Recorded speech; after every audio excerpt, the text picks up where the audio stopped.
Alhamdulillahirabbil alamin wa bihi nasta'inu ala umri dunya waddin. Asyhadu an la ilaha illallah wa asyhadu anna Muhammadan abduhu wa rasuluhu alladzi la nabiyya ba'dah, amma ba'd. Alhamdulillah, kami dari rombongan Majelis Taklim Fikih Masail sedang mengadakan kegiatan tafakur alam. Nah, di sini kalimatnya ada menggunakan kalimat tafakur alam, bahwa dalam ayat Al-Qur'an itu ada kalimat tafakur, kemudian tadabur, dan yang ketiganya adalah tasyakur ya. Tiga kalimat ini seperti memiliki kesamaan, tapi secara makna itu memiliki perbedaan yang sangat signifikan, sangat berbeda sekali.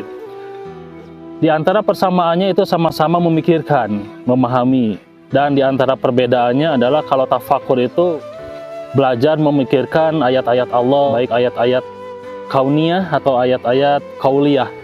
Itu berhubungan dengan pemikiran. Makanya dalam ayat Al-Qur'an sering disebutkan dengan istilah afala tatafakkarun, begitu ya. Jadi kalimat tafakkur di sana disebutkan juga. Yang keduanya itu ada istilah tadabur ya. Tadabur itu lebih kepada memahami fenomena-fenomena alam. Seperti dalam Al-Qur'an juga disebutkan afala yatadabbaruna Al-Qur'an. Di sana ada kalimat yatadabbarun Al-Qur'an, Al-Qur'an sebagai ayat qauliyah. Sedangkan ayat kauniyahnya adalah alam. Allah Subhanahu wa taala menggunakan kalimat tadabbur.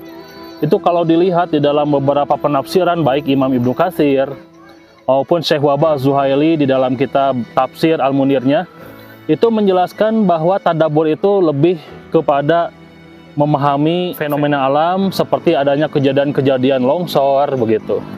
Ada kejadian-kejadian gempa, gunung-gunung hancur begitu. Maka itulah yang disebut dengan mentadaburi alam. Ya.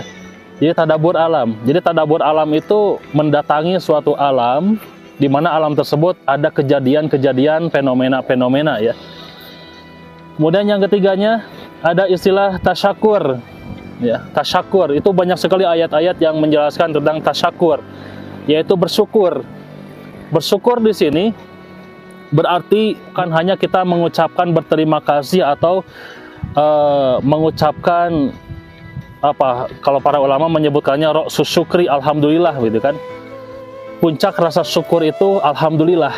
Nah, namun bukan hanya mengucapkan alhamdulillah, tapi syukur itu menggunakan nikmat yang Allah berikan kepada kita dengan cara memberikan, menggunakan sebaik-baiknya begitu. Itulah syukur. Jadi syukur itu bukan hanya mengucapkan alhamdulillah, bukan.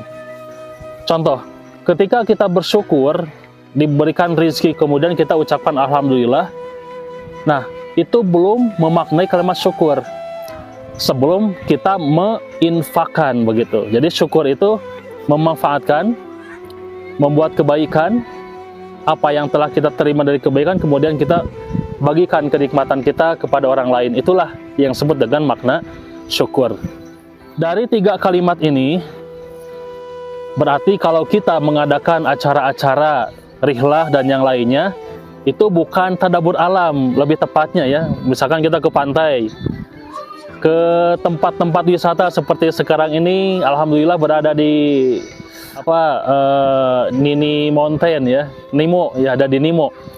Nah, acara-acara seperti ini nikmatnya atau pasnya disebut dengan tafakur alam begitu ya.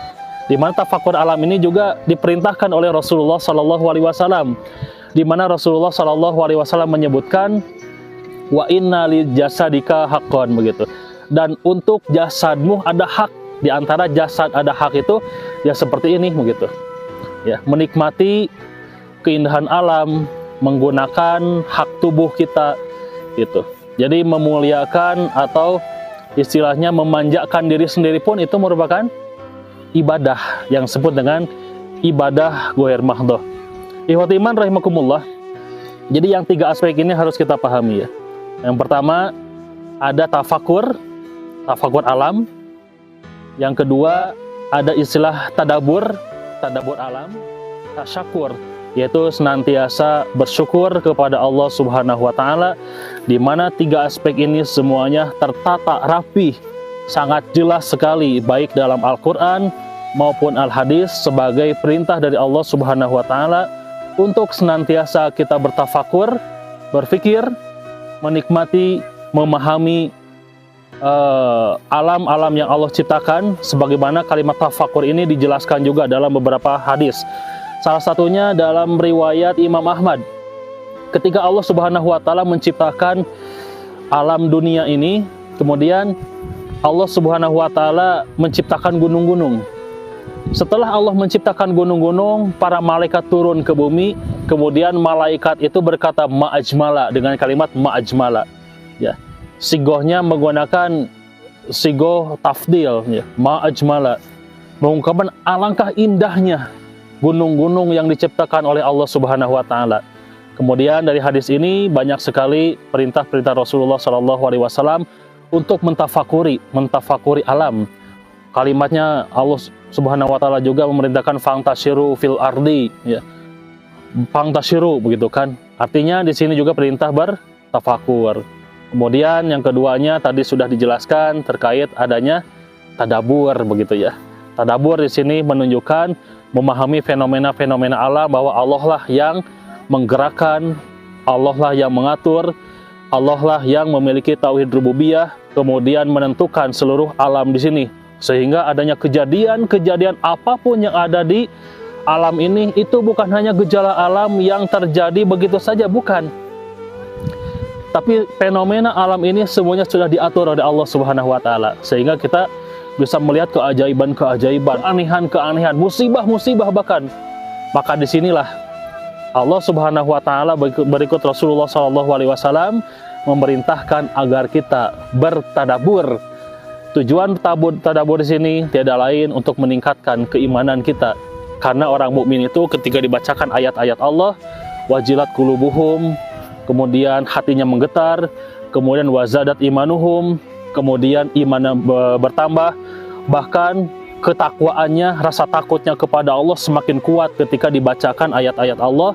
Hal ini baik ayat-ayat yang berkaitan dengan ayat qauliyah ataupun ayat-ayat kauniyah. Ikhwatul iman rahimakumullah, itu kiranya yang bisa disampaikan. Jadi, kesimpulannya, pahami 3 perintah Allah terkait adanya tafakur alam, kedua adanya tadabur alam, yang ketiga adanya tasyakur. 3 hal ini kalau kita bisa kerjakan dengan sesuai apa yang diperintahkan oleh Rasulullah SAW, inilah yang disebut dengan salah satu ketakwaan kita kepada Allah Subhanahu wa taala. Mudah-mudahan kita semua diberikan keberkahan oleh Allah Subhanahu wa taala dan bisa untuk menjalankan perintah Allah dan Rasul-Nya, yaitu menjalankan makna dari tafakur alam, tadabbur alam, dan tasyakur. Itu mungkin yang bisa disampaikan. Ditutup dengan doa kafaratul majlis. Subhanakallahumma wa bihamdika asyhadu an la ilaha illa anta astaghfiruka wa atubu ilaik. Assalamualaikum warahmatullahi wabarakatuh.